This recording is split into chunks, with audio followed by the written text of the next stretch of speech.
Alhamdulillah, muslimin muslimat yang dirahmati Allah Subhanahu wa taala.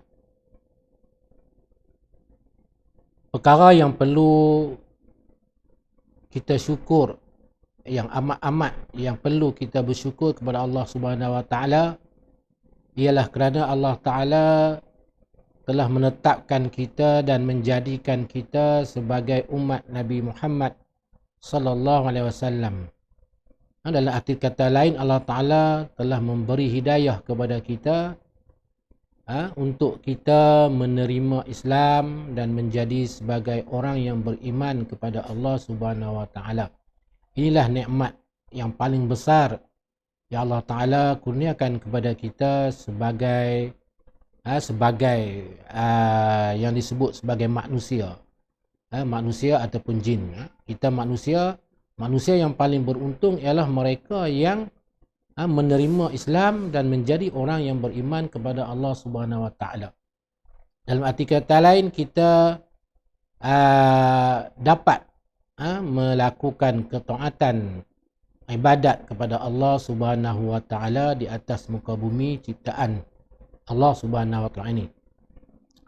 Muslimin muslimat yang dirahmati Allah Subhanahu Wa Taala, pada hari ini insya-Allah saya akan sentuh sedikit tajuk berkaitan dengan isu yang agak hangat, iaitulah isu membersihkan ataupun menyuci rumah berhala orang kafir, yang mana baru-baru ini ditular dalam media sosial. Pelajar-pelajar UIA, kalau tak silap saya, pelajar-pelajar UIA yang turun ke padang, turun ke tempat yang berlaku bencana banjir, mereka membantu menyucikan kuil Hindu, ataupun ada arti kata lain, kita lebih umum lagi kita sebut sebagai hukum menyelenggara rumah ibadat orang-orang kafir. Apakah hukum kita menyelenggara rumah-rumah ibadat orang kafir mengikut syariat yang telah ditetapkan, yang dibawa oleh Nabi Muhammad sallallahu alaihi wasallam. Baik, di sini saya mengenengahkan dua kitab untuk diperbincangkan pada hari ini, pada tengah hari ini, secara ringkas lah. Kalau kita nak bincang secara detail mungkin tak sempat, masa yang diberi setengah jam.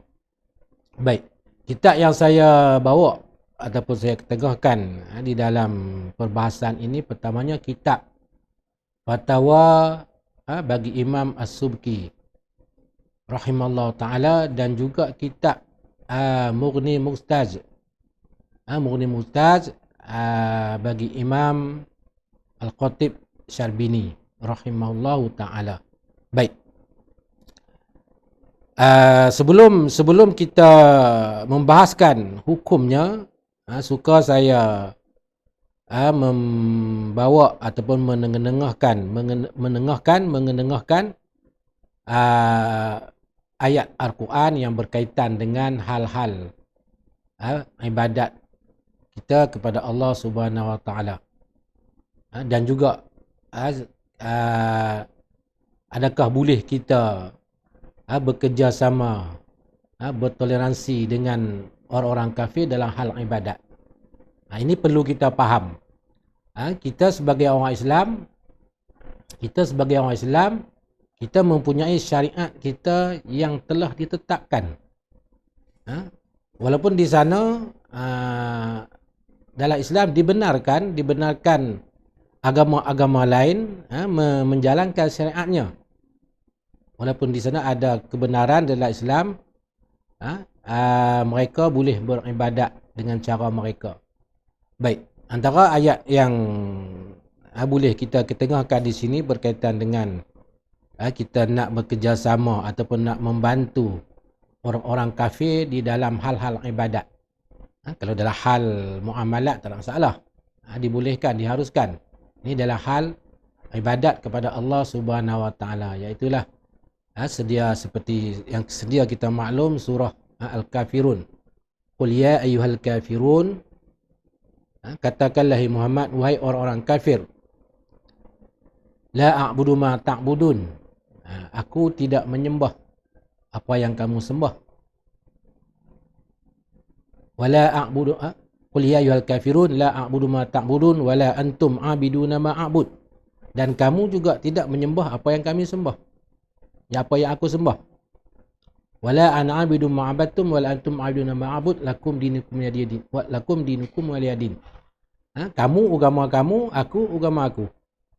Itu apa yang telah ditegaskan oleh Nabi Muhammad sallallahu alaihi wasallam melalui wahyu yang diturunkan Allah Subhanahu wa taala.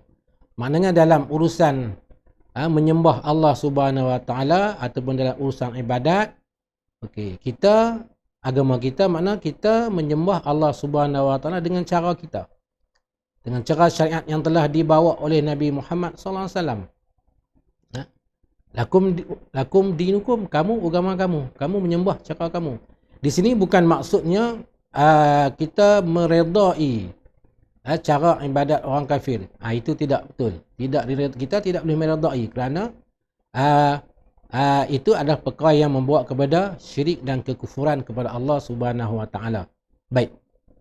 Itu salah satu ayat yang menegaskan bahawasanya kita tidak boleh bekerjasama ataupun membantu, bertoleransi dengan orang kafir dalam hal ibadat. Begitu juga dalam masalah kita menyelenggara rumah ibadat orang-orang kafir, masuk dalam perkara ibadat. Dan juga hadis Nabi sallallahu alaihi wasallam yang diriwayatkan oleh Ibnu Adi, iaitulah an Katsir bin Murrah an Umar bin Al-Khattab qala Rasulullah sallallahu alaihi wasallam la tubna kanisatun, tidak boleh dibina akan kanisah. Kanisah ni rumah ibadat, tempat ibadat orang kafir, iaitulah orang Yahudi dan Nasara. Disebut sebagai kanisah, juga disebut sebagai bi'ah. Tidak boleh dibina, tidak boleh, kata Nabi, tidak boleh dibina kanisah fil Islam, pada Islam. Wala yubna ma kharaba minha, dan juga tidak boleh dibina ma kharaba minna, apa yang runtuh daripadanya, daripada kanisah. Makna sekiranya kanisah itu rosak, runtuh dan sebagainya, maka kita tidak boleh bina balik. Kita tidak boleh bina balik, dan arti kata lain, kita tidak boleh memperbaiki kanisah tersebut. Baik. Maknanya sebagai dasarnya hukum membina dan memperbaiki rumah-rumah ibadat orang kafir, hukumnya adalah haram.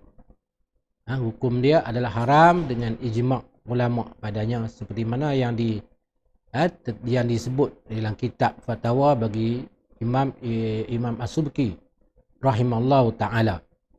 Baik, itu secara dasarnya. Baik, di sana ulama' fiqh telah membahaskan kedudukan hadis tersebut. Walaupun hadis ini dari sudut pandangan muhaddisin berlaku khilaf, adakah hadis ini hadis sahih ataupun hadis tidak sahih. Seperti mana kata Imam Subki, hadis ini dha'afahu kasirun minal muhaddis, telah mendhaifkan hadis ini oleh kebanyakan ulama-ulama hadis. Tetapi ada juga wa wathaqahu ba'duhum, dan mensiqahkan, menghukumkan hadis ini siqah. Maknanya orang yang meriwayatkan hadis ini orang yang siqah oleh setengah daripada ulama. Baik. Walaupun begitu, itu dari sudut penilaian hadis tersebut oleh ulama-ulama hadis. Tetapi ulama-ulama fiqh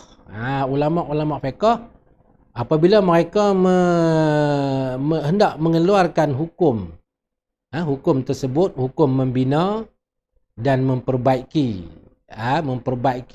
rumah-rumah ibadat orang kafir ni, maka ulama fiqh mengambil hadis ini sebagai dalil terhadap hukum yang mereka keluarkan. Itu kedudukan dari sudut ilmu fiqh. Baik. Di sini saya nak sikit lagi. Kalau kita nak lihat dari sudut terperincinya, hukum membina rumah ibadat orang kafir dan memperbaiki rumah ibadat orang kafir ni dari sudut terperincinya, dia berlaku khilaf ulama. Tetapi dilihat kepada kedudukan tempat. Kedudukan tempat yang dibina rumah ibadat tersebut. Dalam arti kata lain, kita luaskan perbincangan ini, iaitulah dilihat kepada kedudukan negara ataupun negeri tersebut. Di sini ulama memberikan beberapa kedudukan negeri yang terdapatnya rumah-rumah ibadat.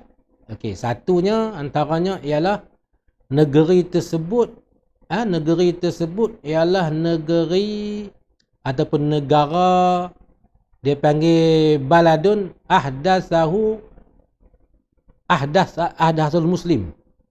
Negeri yang diterokai oleh orang-orang Islam.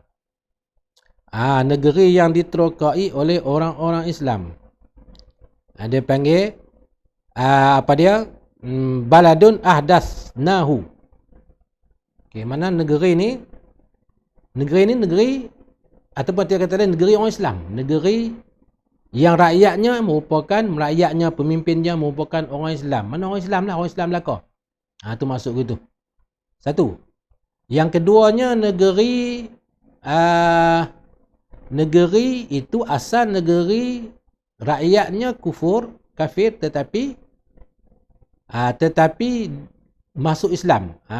Rakyat-rakyat tersebut menganut agama Islam. Dia panggil baladun aslama ahluhu alaihi. Negeri ataupun negara yang masuk Islam oleh rakyatnya terhadap negeri tersebut. Mana negeri itu disebut sebagai negeri Islam jugalah. Itu dua kedudukan negeri disebut sebagai negeri Islam. Yang ketiga, negeri yang orang Islam masuk ke negeri tersebut dengan cara kekerasan. Dengan cara kekerasan.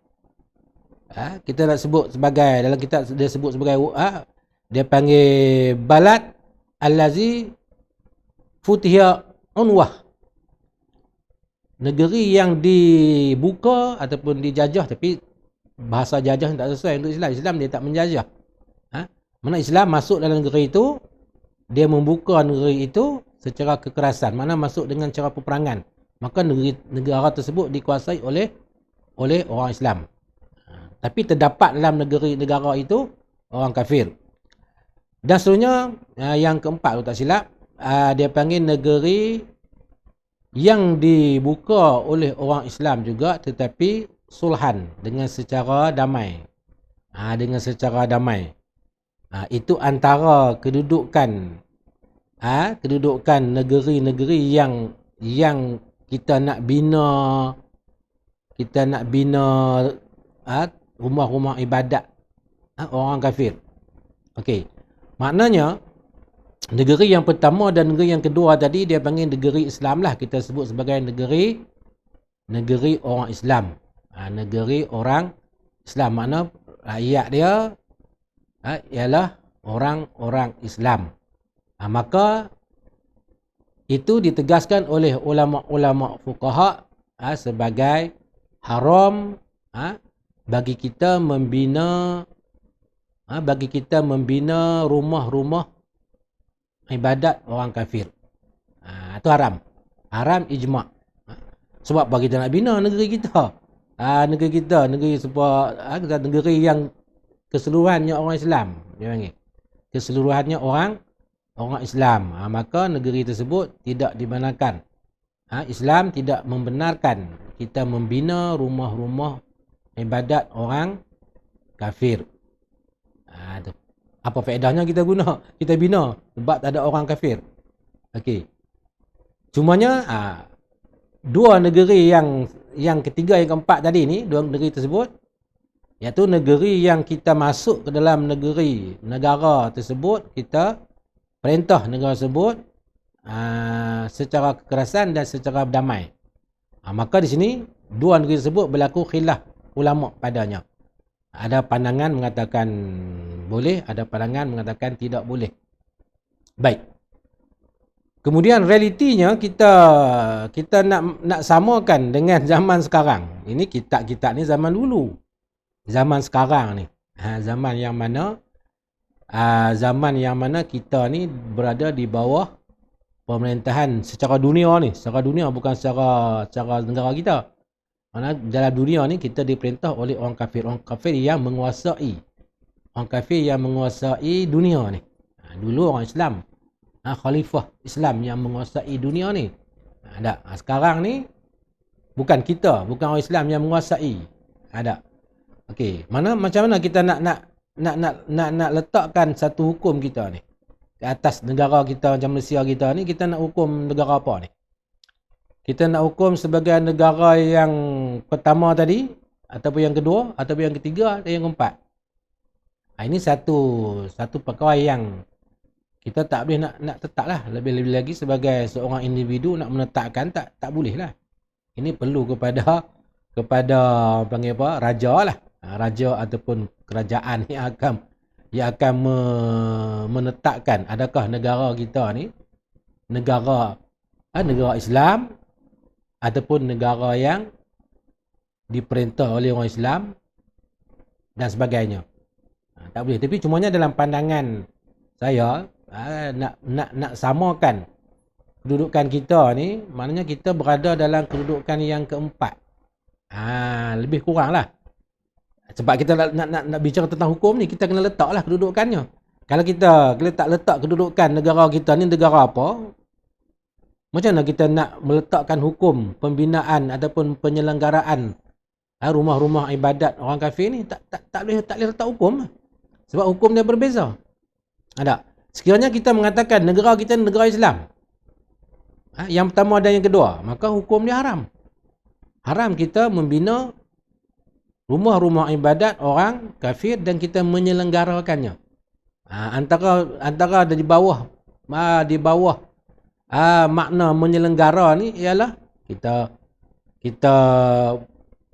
mengupgradekan rumah tadi, rumah ibadat tersebut. Kita menyuci rumah ibadat tersebut, kita memperbaiki rumah ibadat tersebut. Masuk dalam menyelenggarakan. Adapun dia sebut sebagai, dalam istilahnya dia sebut sebagai tarmim, tarmimul kanisah ataupun tarmimul kanais, menyelenggarakan rumah-rumah ibadat orang kafir. Maknanya kita kena letak dulu negara kita ni taraf apa? Taraf dia apa dia? Mungkinlah memanglah kita nak kata taraf negara kita negara Islam lah. Tidak? Semua orang akan katanya tu negara kita negara Islam lah. Cuba kita lihat agama rasmi kita ialah agama Islam. Okey. Tak apa, boleh. Kita nak letak negara kita, negara Malaysia kita ni adalah negara Islam. Tak ada masalah, boleh. Cuma janganlah kita ambil namanya saja. Syariatnya adakah Islam? Itu perkara yang perlu dibincangkan dengan lebih mendalam lagi.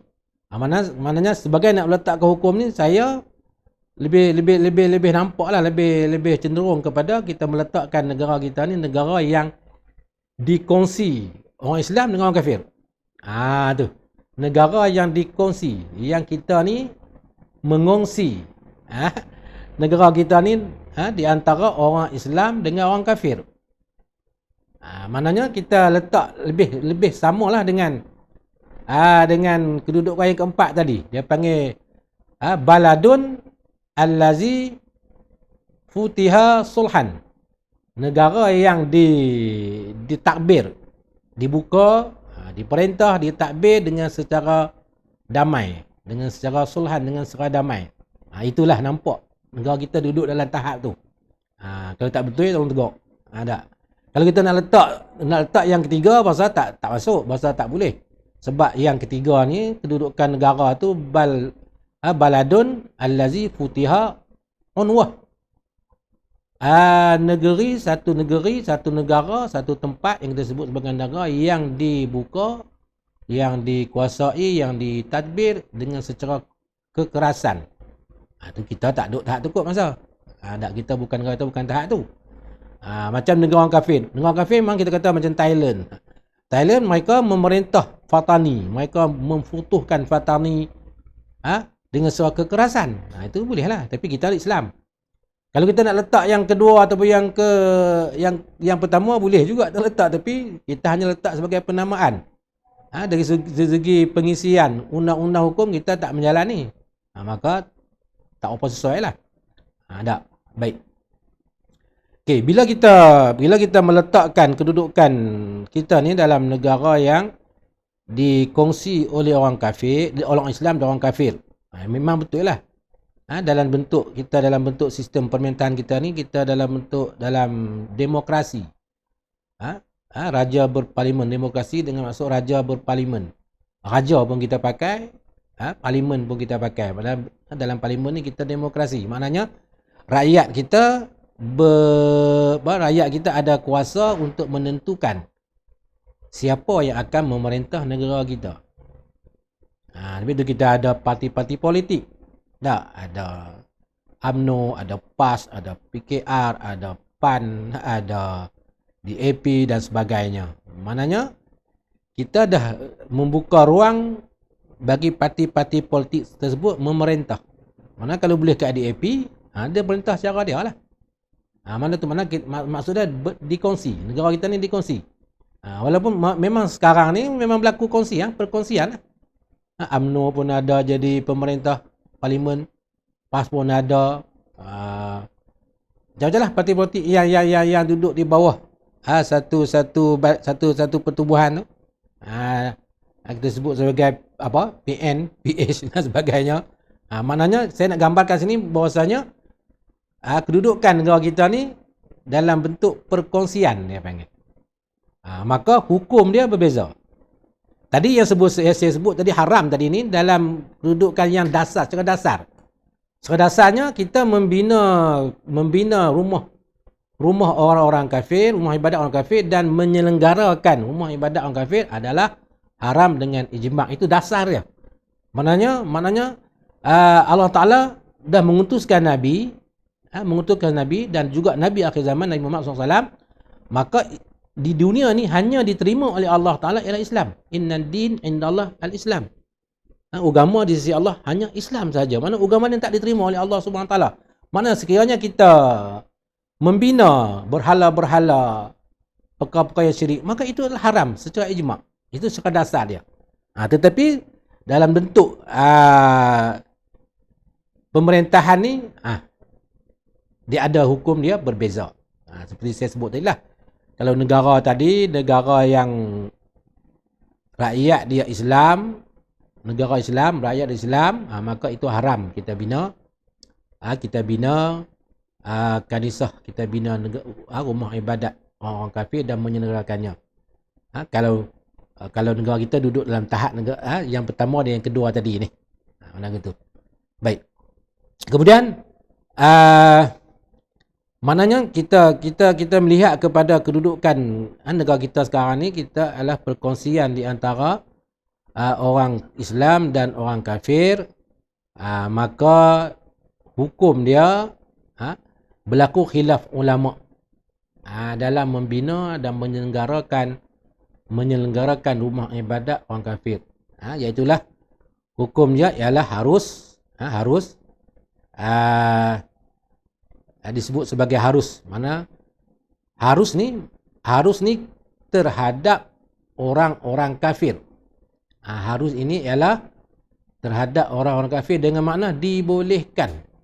Orang kafir mereka nak bina rumah ibadat mereka nak menyelenggarakan rumah ibadat mereka di tanah milik mereka. Di tanah milik mereka.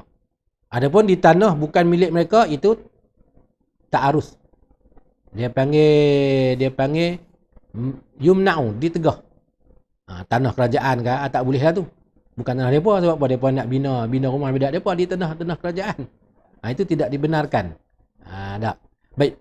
Harus dibina di sini dengan maksud apa? Dengan maksud dibolehkan. Bukan harus dengan makna tak haram. Haram tetap haram. Walaupun orang kafir dia membina rumah ibadat mereka untuk mereka beribadat menyekutukan Allah Ta'ala, hukum dia tetap haram. Hukum dia tetap haram. Dengan mana apa? Dengan makna mereka ni ditaklifkan dengan Islam. Tak. Hal yukalliful al-kafiru bil Islam. Adakah ditaklifkan orang kafir dengan Islam? Ya. Orang kafir ditaklifkan dengan Islam. Makna orang kafir wajib mereka masuk Islam. Dengan mana mereka tak masuk Islam, dia berdosa. Dengan mana ada arti kata lain, mereka menyembah berhala. Bila tak masuk Islam ni, mereka beribadat, mereka menyembah berhala dan sebagainya. Maka itu adalah perkara yang diharamkan di sisi Allah Subhanahu Wa Taala. Makna itu satu kesalahan dalam beragama. Adapun yang sebut harus tadi ini maknanya dibolehkan dari sudut pemerintahan. Dari sudut pemerintahan mereka dibenarkan membina rumah-rumah ibadat mereka dan menyelenggarakan. Itu khusus bagi orang-orang kafir. Adapun orang Islam, adapun orang Islam adakah dibenarkan? Dibenarkan kita membina rumah orang kafir, rumah ibadat orang kafir, ataupun kita menyelenggarakan rumah ibadat orang kafir, adakah dibenarkan? Ini tidak dibenarkan. Mana ini adalah haram. Ini adalah merupakan perkara yang diharamkan oleh syarak. Walaupun dibenarkan untuk orang kafir. Ini dalam konteks negara yang kita kongsi ni. Ni sembang ni, kita bincang ni dalam negara yang kita kongsi ni. Dia panggil baladun futiha allazi futiha sulhan. Mirip kepada itulah, walaupun tak tepat maksud dia. Adapun Islam tidak dibenarkan. Isu sekarang ni isu apa? Isu dia kita tak bina lah, memang kita tak akan bina orang kafir. Ada. Isu dia sekarang isu kita menyelenggara. Dia panggil apa? Tarmim. Tarmim, hukum tarmim al-kanisah. Apakah hukum kita menyelenggarakan kanisah? Dalam kitab dia tak sebutlah tokoh Hindu tu. Kuih Hindu dia sebut kanisah sebab di negara Arab ni dia lebih kepada bentuk Yahudi Nasara. Orang yang kafir ni Yahudi Nasara. Adapun orang Hindu pun tak ada sana. Baik. Tapi masuklah di dalam kanisah tu secara umumnya ialah rumah ibadat orang kafir. Maka pembinaan orang Islam nak pergi bina rumah orang kafir, rumah ibadat orang kafir tu memang tak ada lah. Itu pun dalam bentuk sesembang dalam bentuk umum. Kalau khusus mana kontraktor dia dapat kontraktor Islam, dia dapat projek bina kuil, boleh tak? Tak boleh, haram. Tidak dibenarkan dalam Islam. Tak. Walaupun boleh dibina di dalam negara yang mana negara Islam, negara kita yang kongsi dengan orang kafir ni, yang mana tanah hak mereka, dia boleh kat tu. Tapi bila kita dapat kontraktor dapat projek bina kuil, tak dibenarkan. Itu haram. Kalau dia bina juga, mana hukum ni haram lah. Tak. Bahkan sekiranya dia redha, dia suka, dia berkenan dengan kedudukan tersebut, hal tersebut, maka boleh membawa kepada kufur. Na'udzubillah min zalik. Ar-ridha bil kufri kufrun. Kita kenan, kita suka dengan kufur. Mana kalau kontraktor tu dia bina atas dasar projek, bukan dia suka, dia tak suka, itu haram. Tak. Baik. Yang keduanya iaitulah kita menyelenggarakan. Kita menyelenggarakan kuil. Antara kata-kata ulama, perkataan hadis Nabi tadi ini, hadis Nabi tadi ini, la yubna ma kharaba minha, ataupun la yujaddidu ma kharaba minha. Tidak boleh diselenggarakan, diperbaharui, diselenggarakan ma kharaba minha, apa yang rosak apa yang rosak daripada rumah ibadat orang kafir tadi. Okey. Perkataan yujaddidu tajdid maknanya sini umum. Maksud dia umum, kata ulama umum maksud dia. Tak. Maksud dia umum. Tengok saya ambil sikit nas dia.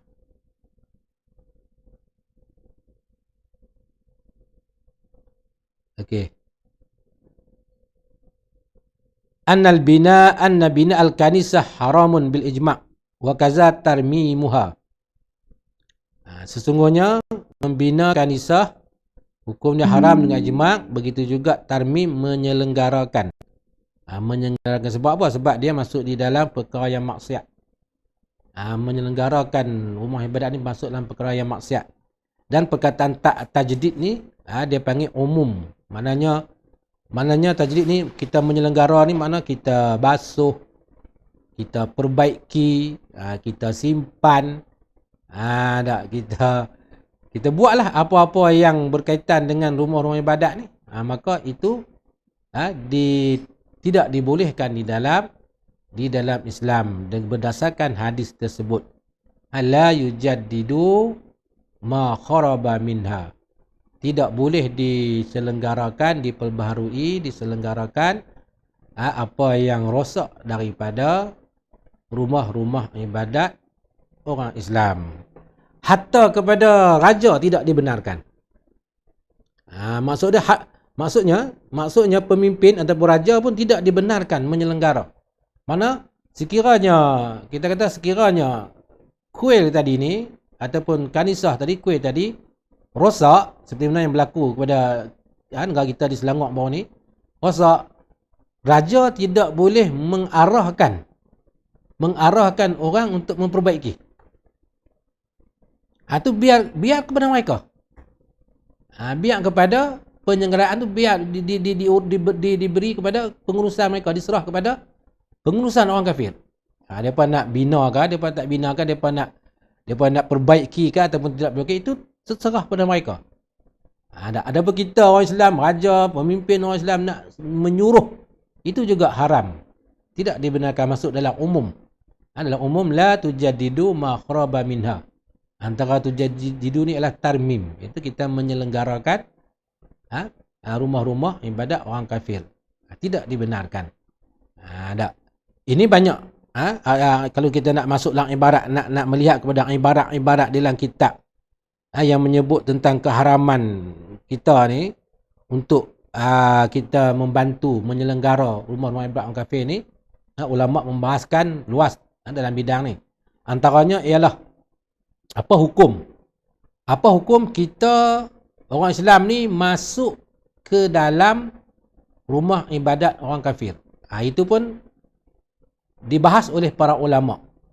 Secara dasarnya mana gini, dia bila sebut kata rumah ibadat orang kafir ni, dia ada dua kedudukan. Satunya tempat yang ada berhala ataupun gambar. Kalau kanisah ni dia tak ada berhala, ada gambar. Ada gambar. Dia panggil surah. Dan yang kedua, rumah ibadat yang tidak ada berhala, yang tidak ada tokong. Ini berbeza dua ni. Orang Islam masuk ke rumah ibadat orang kafir yang tidak ada berhala. Macam kita kata, macam masjid kita, balai lentang dan sebagainya tu. Kalau rumah ibadat apa dia panggil, kita tak tahu tak? Tak pasti tak tu. Saya tak pasti tak. Mana kita masuk di sudut tempat kawasan yang tidak ada berhala. Itu makruh. Hukumnya makruh. Kalau kita masuk tempat yang ada berhala, itu haram. Masuk sahaja pun dah haram. Apatah lagi kita masuk cuci, kita masuk perbaiki. Ini lagi haram lah. Nak masuk saja pun dah dikira haram. Lebih-lebih lagi kita masuk duk cuci. Duk cuci tokong, duk cuci tempat kawasan-kawasan penyembahan. Maka itu hukum dia ialah haram berdasarkan kepada hadis tersebut. Yang mana ulama ahli fiqh, membahaskan di dalam kitab-kitab mereka, kitab-kitab fiqh. Begitulah hukum kita orang Islam masuk ke rumah ibadat orang kafir yang ada tempat yang ada berhala, dan juga kita menyelenggara ataupun kita menyuci rumah ibadat orang kafir yang ada berhala, yang ada tokong. Itu hukum yang mana diijmakkan oleh ulama-ulama fiqh. Jadi sekadar inilah perbahasan ringkas yang dapat saya bahaskan pada tengah hari ini, insya-Allah. Sekiranya mereka orang-orang yang di luar sana, mereka-mereka yang di luar sana ingin melihat hukumnya secara detail, maka itu rujuklah dalam kitab-kitab fiqh. Jangan semata-mata rujuk kepada hadis. Kita kena rujuk kepada perbahasan ulama fiqh. Jangan kita ambil semata hadis saja, sebab hadis ni dia dalam bentuk umum. Dalam bentuk dia kita panggil dalam bentuk apa? Bahan mentah. Adapun hak kita nak makan ni, ada hidangan ni kita kena ambil dalam kitab fiqh. Macamlah makanan kita nak ambil, kita nak makan, kita kena pergi restoran. Jangan kita pergi di kelang buat rempah tu. Itu bahan mentah dia, tak apalah. Dia buat keluarkan beras. Kalau kita pergi di kelang beras nak makan nasi, tak boleh situ. Dia tak akan keluar nasi, dia keluar beras, tu bahan mentah. Begitu juga kita nak makan kari, nak makan gulai. Kita tak boleh pergi kelang buat rempah tu. Tak di kelang babas ke, ala gapas ke, kelang apa, kelang buat rempah lah. Kita nak pergi ambil gulai, nak ambil kari, kita pergi kelang tu tak boleh.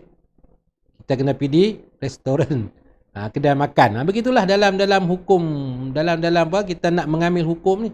Bila kita nak mengambil hukum, kita kena melihat kitab fiqh. Jangan kita melihat kitab hadis. Tak. Kalau kita melihat kitab hadis, kita tak akan ketemu hukum dia. Tak. Kalau syuruh hadis mungkin ada juga sedikit sebanyak diperbincangkan, dibahaskan. Tapi lebih detail kita kena ambil dalam kitab fiqh. Kalau kita dalam mazhab kita tengoklah kitab-kitab yang muktamad, yang muktabar dalam mazhab Imam Syafi'i. Seperti kitab Syuruh dan Hawashi bagi Minhajut Talibin, bagi Imam Nawawi rahimahullah taala. Syarah dia seperti Nihayah Muhtaj, Mughni Muhtaj, Tuhfatul Muhtaj, dan Kazur Waribin. Itu kitab-kitab yang muktabar dan muktamad dalam mazhab Imam Syafi'i. Begitu juga ataupun kita nak ambil kitab daripada aliran Matan Abi Suja' pun boleh. Kita carilah kitab syarah-syarah dan Hawashi dia, seperti kitab Iqna', kitab Al-Bajuri, yang masyhur, yang top, yang muktabar. Di situ ada dibahaskan, ulama-ulama membahaskan hukum-hukum tersebut. Kena buka bab jinayat, juzuk robok yang keempat tu. Jangan buka bab robok ibadat, tak ada itu. Ada robok yang keempat, robok jinayat tu. Saya ingat dalam bab lebih kurang bab jizyah, lebih kurang gitulah. Dia ada bab-bab dia dalam bab jinayat ni. Kitab jinayat ni dia ada bab-bab dia. Buka situ dengan secara detail. Di sini kita tak boleh lah nak bahas secara detail. Sebab nak detail ni kita kena baca kitab satu persatu. Ni cuma kita ambil poin-poin saja, perkara-perkara yang penting, data-data yang penting untuk diketengahkan kepada pendengar-pendengar dan penonton sekalian. Jadi akhirnya saya memohon keampunan sekiranya terdapat kekurangan di dalam perbahasan saya ini. Jadi saya sudahi perbahasan ini ataupun kuliah ringkas ini dengan lafaz yang mulia. Wabillahi taufiq wal hidayah. Wassalamualaikum warahmatullahi wabarakatuh. Allahumma aftah alaina futul arifin wa asy